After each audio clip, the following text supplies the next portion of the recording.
ಇವತ್ತು ನಮ್ಮ ಸಿಸಿಬಿ ಪೊಲೀಸರು ಉಡುಪಿ, ಉಲ್ಲಾಲ, ಬಂಟ್ವಾಳ ಮತ್ತು ಬೆಂಗ್ರೆ ಮೂಲದ 4 ಜನ ಯುವಕರನ್ನು 525 ಗ್ರಾಂ MDMA ಸಮೇತ ಅರೆಸ್ಟ್ ಮಾಡಿದ್ದಾರೆ. ಇವರೆಲ್ಲರೂ ಕೂಡ ಮಂಗಳೂರು ಸಿಟಿ ಮತ್ತು ಡಿಸ್ಟ್ರಿಕ್ಟ್ ಆದ್ಯಂತ ಕೂಡ ಯುವಕರೆಲ್ಲರಿಗೆ ವ್ಯವಸ್ಥಿತವಾಗಿ ಡ್ರಗ್ಸ್ ಸಪ್ಲೈ ಮಾಡ್ತಾ ಇದ್ದವರಾಗಿದ್ದಾರೆ. ಎಲ್ಲರೂ ಕೂಡ ಬೆಂಗಳೂರಲ್ಲಿದ್ದಂಥ ಹಳೆಯ ಆರೋಪಿತರ ಜೊತೆ ಸೇರಿಕೊಂಡು ಅಲ್ಲಿಂದ MDMA ಇಲ್ಲಿಗೆ ತಂದು ಎಲ್ಲರಿಗೆ ಸಪ್ಲೈ ಮಾಡ್ತಿದ್ದಂತಹ ಒಂದು ಕೆಲಸದಲ್ಲಿದ್ದಾರೆ. ಇವರೆಲ್ಲರನ್ನು ಕೂಡ ಇವತ್ತು ದಸ್ತಗಿರಿ ಮಾಡಿ ಮುಲ್ಕಿ ಪೊಲೀಸ್ ಸ್ಟೇಷನ್ನಲ್ಲಿ ಇವರ ವಿರುದ್ಧ ಪ್ರಕರಣ ದಾಖಲಾಗ್ತಾ ಇದೆ.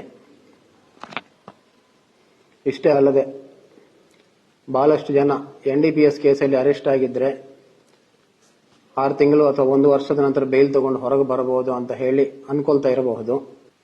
ಇವತ್ತು ನಮ್ಮ PDJ ಕೋರ್ಟ್ನಲ್ಲಿ 2022ರಲ್ಲಿ ಆಗಿದ್ದಂತ ಒಂದು ಕೇಸು ನಮ್ಮ CCB ಪೊಲೀಸರು ಮತ್ತು ನಮ್ಮ ಸೆಂಟ್ ಪೊಲೀಸ್ ಸ್ಟೇಷನ್ ಇನ್ಸ್ಪೆಕ್ಟರ್ ಮತ್ತು ನಮ್ಮ PP ಜುಡಿತ್ ಅವರು ಇವರೆಲ್ಲರೂ ಕೂಡ ಪ್ರಯತ್ನ ಪಟ್ಟು ಮಂಗಳೂರು ನಗರಕ್ಕೆ ಡ್ರಗ್ಸ್ ಸಪ್ಲೈ ಮಾಡ್ತಿದ್ದಂತಹ 5 ಜನ ಇವರೆಲ್ಲರ ವಿರುದ್ಧ ಕೂಡ 2022ರಲ್ಲಿ ಪ್ರಕರಣ ದಾಖಲಾಗಿತ್ತು.